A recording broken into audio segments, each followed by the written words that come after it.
Welcome and thanks for tuning in. I'm Lynn Berger, host of Lynn Berger Interviews Remarkable People. And today I have the privilege of speaking with Leighann Lord.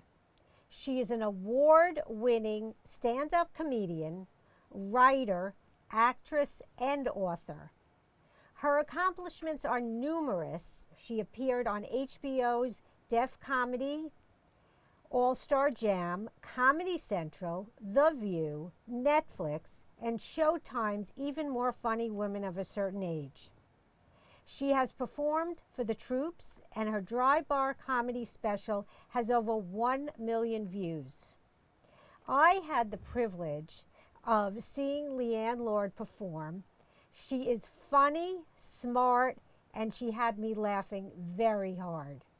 Leighann, thank you for being here. My pleasure. Thank you for inviting me. Oh, I can't wait to hear more and laugh. Oh, no pressure. So, Leighann, take me back to your earlier years. Did you know what you wanted to do?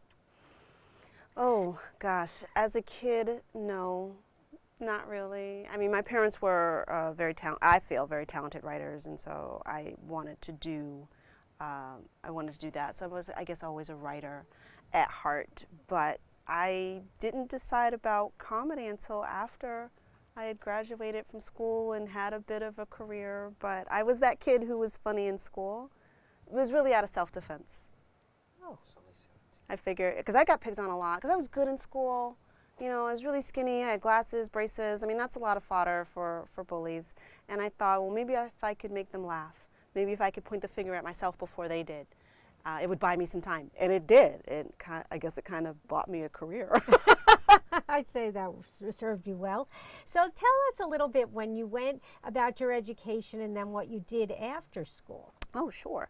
Well, Catholic school kid, and Catholic school pretty much guarantees that you're going to become a comedian, or at least leave the church, but to do so in grand comedic fashion, for sure. So Catholic school for the foundation, grammar school, high school, and then I was a CUNY girl. I went to school right here in the city. Oh. Yes, I went to Baruch, City University of New York, attended most of my classes. Please don't check my transcript. I was there, that's all that matters, and I graduated. And what I discovered when I was in college was theater. I accidentally wandered into an audition, and when I tried to leave, they said, well, wait, can you sing? I said, eh. They said, can you dance? I'm like, oh yeah. And I ended up auditioning and getting a role in Guys and Dolls. Oh, fun. I know, I was a hot box girl. Oh my goodness, it was so fun. And that sort of started me on the theater route, which is different from stand-up, but I definitely got the bug for performing when I was in college. Okay. And then what happens after college? Well, after college, again, my school was not known for its theater program. It's a business school. And so I got a business job. I worked at a bank in corporate communications. So exciting. But what I really wanted to do was not that. How long were you there? I was there long enough to be vested, 5 years. It was a complete accident. I wish I could say that was the plan.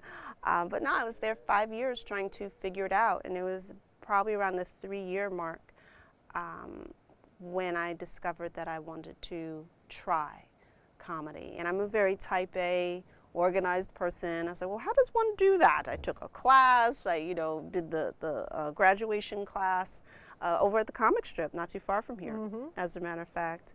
And it was love at first joke. Standing in front of strangers and strangers laughing. I'm like, oh, this fills the void I didn't know I had. It really felt comfortable, because most people are like, well, how can you get on stage? Most people are terrified. And from my point of view, how can you not? You were working a bank. Yes. And how was that going? Okay, so it was a good job. It was a fine job. I really hated it. It's not where my heart was. Looking back, I highly recommend having a job you hate. Oh, tell more. Because it motivates you to find what you really do want. And while I realized that this was not the career I wanted and not the job that I wanted, what it did give me was the financial security to figure it out. That's a better place be. than not having that. So it actually made the job more doable. It's like, because there's a means to an end here. And it wasn't the people, it really was not the job that I wanted. But I had a great boss. Her name was Donna Lewis. Donna was so amazing. And So then how did you make the final decision to leave? I was pouring myself into open mics, and my mentor at the time had a college agent, and he really believed in me, and he recommended me to his agents, and I was too new to go out and perform at colleges. And they said, okay, we know you're new, but we'd like to send you out. We're going to send you out with our headliners. So you, in this time, build your minutes, build your set. So I really had a goal. I had something that I was working towards. So I started working more and more. Yeah, because now I was getting gigs. I'm taking vacation days. I'm taking sick days. And luckily, I say, another round of layoffs was happening, because this is the banking industry. Oh, sure. So we went from Manufacturers Hanover to Chemical Bank to Chase to JP Morgan. So there was a lot of consolidation there. And in one of those rounds of layoffs, I went to my boss, the amazing Donna, and I said, I think I'd like to volunteer, which you can't do. You can't volunteer to be laid off, but nudge, nudge, wink, wink. I told her I would not be upset if I was in that next round. And I was, and was terrified. But I felt like I needed to take that leap. I remember my mom saying, listen, do it now. You're not married, you don't have any kids, you don't have major responsibilities.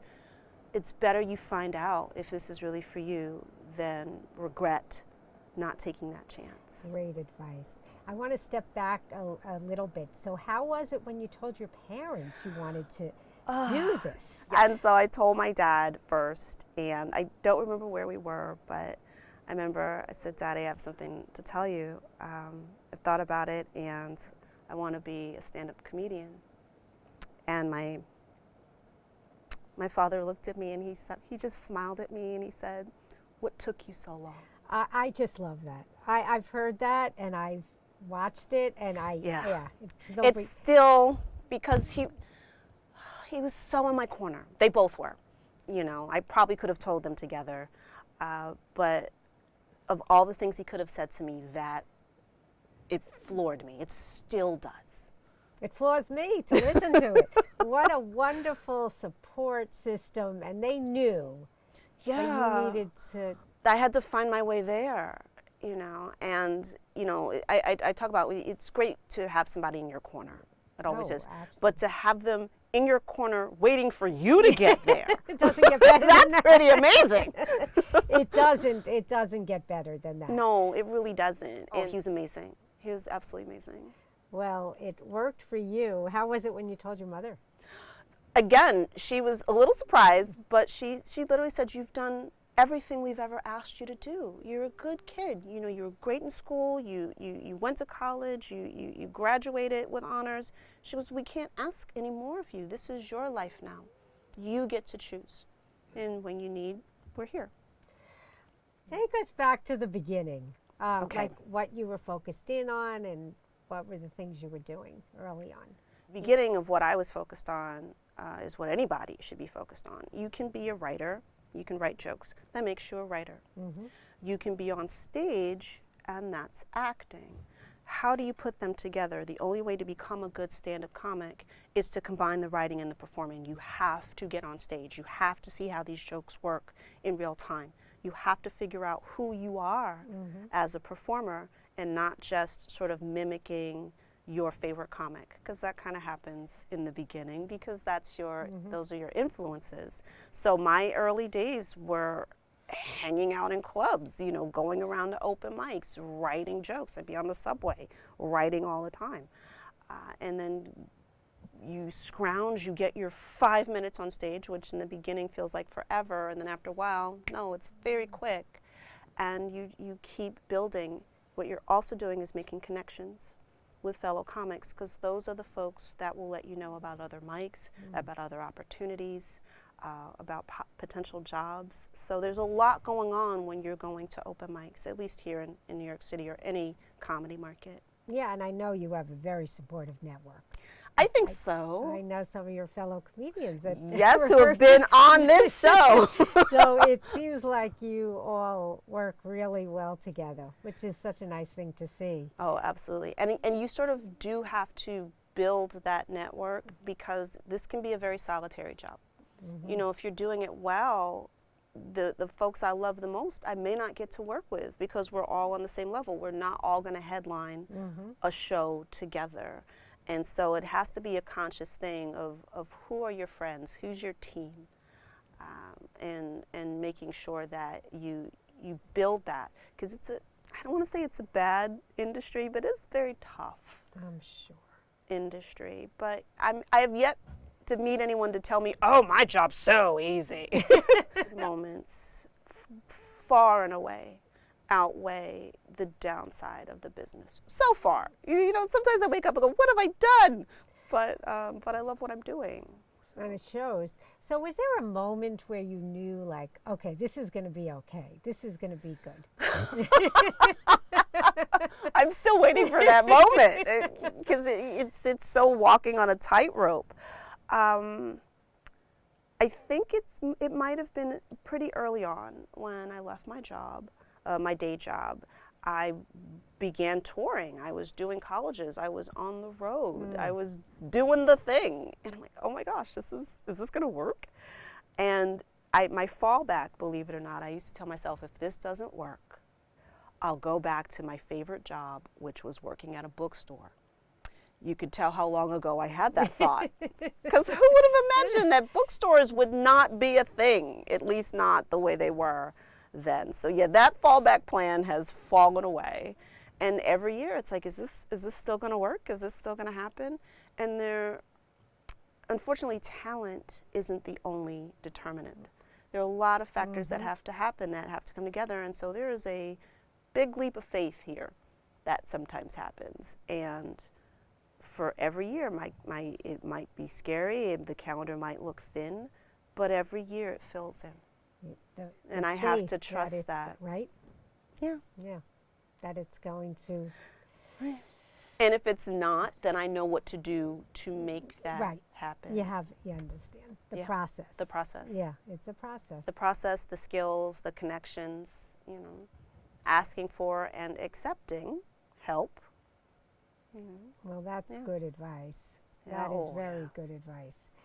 Now let's get to like some of the specifics here. Okay. Some of your stuff is really funny. Okay. So there were a couple of things that I watched that I mean, this is the most fun thing to do, to prepare for these interviews when you're interviewing a comedian, because I mean, what could be, and now with videos, I mean, you're just watching things and laughing to myself.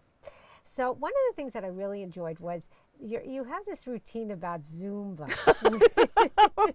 For a woman who loves Zumba, is not very good at it. Tell us a little bit about that. Well, of course, this comes out of my life. I actually do love Zumba, and it's one of my favorite jokes to say. Have you ever, been to that Zumba class and seen that lady that takes it way too seriously? She's just waiting for the instructor to drop dead. That's not me. Because that's going to be her moment. Yeah. And I get the audience there agreeing, and I'm like, well, that's me. My favorite thing is talking about the lady in class, because there's always a lady in class, who's offbeat. And, it's we go left, she goes right, we go right, she goes left. Is she ahead, is she behind? I don't know. Now it's a time travel question. Right. But I talk about that person not to make anyone in the audience feel bad, but to make the point that she knows she's offbeat, but she shows up anyway. And that's half the battle in life. So I love when I can tell a joke and make a point, but you really have to do it with punchlines. But no, that was great. I you. Absolutely love that. There's so many things to talk about today, so I'm just choosing very, very carefully. And I didn't study ahead of time, so I have no idea what's coming. She has no idea. Okay, so then let's talk about your parents' podcast, because that. Yes. It's called People with Parents, and I guess like any artist, you talk about what's going on in your life. Like if you're dating, you might talk about that. If you're getting married, you talk about that. If you have kids, you talk about that. I started talking about my parents because I saw that the roles were reversing. little by little, I would come home and I'm like, who are these old people? Like, how did Ruby Dee and Ozzie Davis get in my house? Like, what happened here? And that started happening more and more doctor's appointments, more paying attention. And my podcast was really created as sort of a cry into the wilderness. Like, what is happening? Because we don't really have great birds and bees talks. And we really don't talk about that part of life where the adult child becomes the caregiver. And so I was really just crying out into the wind, like, can anybody hear me? Am I the only one going through this? And telling the stories of what was happening. And come to find out, I'm not alone. There's a whole nation of people who are in this situation. So this was more of a universal topic than I thought. I'd find myself getting into conversations after my show with people who were like, oh my gosh, that story you told you about your dad and the thermostat, that's hilarious. Let me tell you about my father-in-law. Let me tell you about my grandma. So these stories started coming to me. And the more I shared, the more I got. And I will tell you honestly, I didn't want this. I wanted the sexy podcast. Woo, let's talk about dating. Let's talk about relationships. But that's not what was going on for me. And, the more I talked about it, the more people responded. And I remember I was at a conference. I was at the Irma Bombeck Writers Workshop. Yes. And I offhandedly mentioned, I think I'm going to stop the podcast. Yeah, that was the reaction. There was this intake of breath. I feel like the room went deathly quiet. And everybody turned around like, what? You cannot not do this. And people said, you don't understand. I recommend your podcast. My girlfriend, she's going through it with her mom, and this one's going through it with their dad. And I had no idea, really. I mean, because you see the numbers, but you don't see the people behind the numbers of who's listening. And it was really touching that people found the podcast valuable through my little stories, with my parents, because I thought it would be, I'm doing interviews with attorneys, and it was none of that. It is, okay, let me tell you what the old man did this week. Do you have a book, something coming up? We're going to have an outburst. I do. Thank you for asking. I have put together my podcasts, as I mentioned, majority of them were just little stories, little vignettes of what was happening. And so those stories were written and then shared, and I decided I should put those together, and I put together, and I got it. I got it in the mail today. This is just a proof copy, everyone, but this is People with Parents, the podcast transcripts, and almost all of the stories that people heard, of course edited. My editor was amazing. So just so that the written would match, mostly match what you heard. I will share, if I can, one of my favorite and hopefully funny stories is I woke up one night and I was just sweating buckets. It's July, but I'm sweating buckets. I'm like, is this menopause? Is this how menopause starts? Just instantly like that? I get up. I'm trying to figure out what's going on, and I feel the heat coming up through the vents. I'm like, who would turn the heat on? Now, I lived with my parents in a 2-family home where the thermostat was controlled by my dad. And my dad, as he got older, he was always cold. I mean, he was wearing shirts, and I'm sure he was just freezing. But he was so cold, he turned on the heat in July. And I'm like, Dad, you can't do that. And that was the start of what I called the thermostat wars in my house, because he would say, okay, I would turn down the AC, turn it down, turn on the AC, and he would go right back. Went back and forth and back and forth. Finally, I'm not proud of this, but I had a new thermostat installed. With a lock. That I could control on my phone. He had no idea how to do it. And I had done that right before I went away to MC a conference.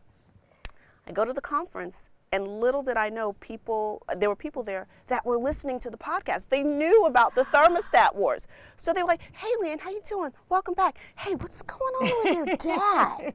And the thermostat, it was like people with pins and needles. Like, what's going on? Did he figure it out? Is he still turning on the heat? I'm like, what? Because then becomes a thing. I didn't know, and I had to do my research. You get older, the skin becomes thinner.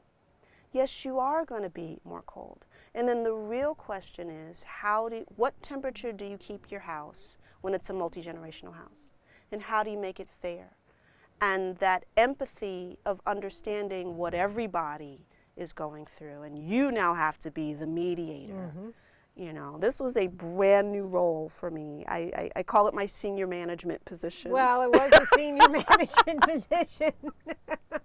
Tell us about the Irma Bombeck writers, because you're quite involved. Right? Yes. That our relationship has definitely grown over the years. Irma Bombeck, in case any of your listeners do not know, was a very famous humor columnist. She was syndicated nationally.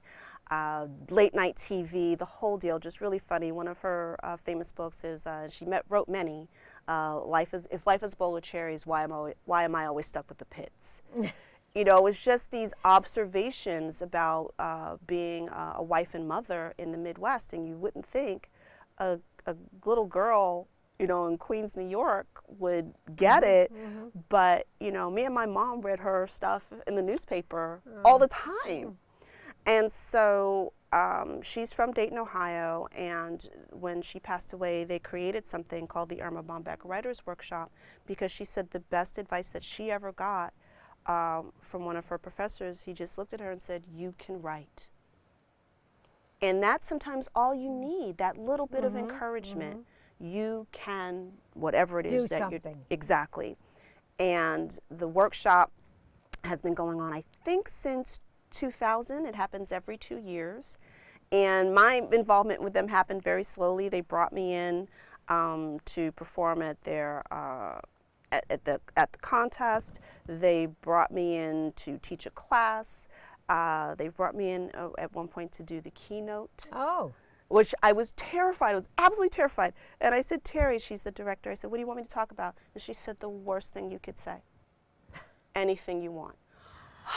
What? This is terrible. Oddly enough, I ended up talking about my parents. Oh. And it was before the start of the podcast. And the thrust of the talk was the lesson that I was getting from them as they aged, is that time is not infinite. We only have a certain amount of it. And if you have a gift or a talent that you are not sharing, you owe it not to just to yourself, but to the people around you, to see and appreciate that talent. You can procrastinate on many things. You cannot procrastinate on your gifts and your joy. That's what I learned watching them, going through what they were going through, and that was the thrust of my talk. It started the podcast. It was the sort of the push for how I got here. And 2 years ago, they've had the same host since they've started. And Pat finally decided, she goes, "You know what, I'm tired, I'd like to step down." And the question was, well, who will host? And they both said at the same time, her and the executive director, Leighann. And when they called and asked me, I was absolutely blown away. It's come a long way from being the little girl reading Irma Bombeck in the newspaper to meeting the Bombeck family. And hosting, you know, this is the largest humor writers conference in the world, and you know, it takes place at little old Dayton, Ohio. But those tickets sell out very quickly, and it's just a joy to watch people come together and be supportive. And again, you build your community. It is a community of humor writers, memoir writers, you know, and it attracts really some of the most amazing talent. You know, Saturday Night Live writers, publishers, publicists, and it's quite the education. It is a lot of fun. I get home that Sunday night and I am just worn out, but it's great. Well, what a delight. No, we're not done yet. Okay. But I do want to spend a couple of minutes on what are you focused in on? Where do you see what's next for you? Where are you in your career? Oh, goodness. I have a few irons in the fire. One, of course, is actually getting this book published. My editor was very enthusiastic and thinks that it should go the traditional publishing route, because it's such a hot topic, because so many people can relate and are going through this, and to approach a topic this, potentially dire and dour with heart and humor is needed. One of my really good friends, she sees this as being a one-person show. Oh, so that's maybe. Yes, that is absolutely oh, where this could be going. In addition to the book, I'm also on tour.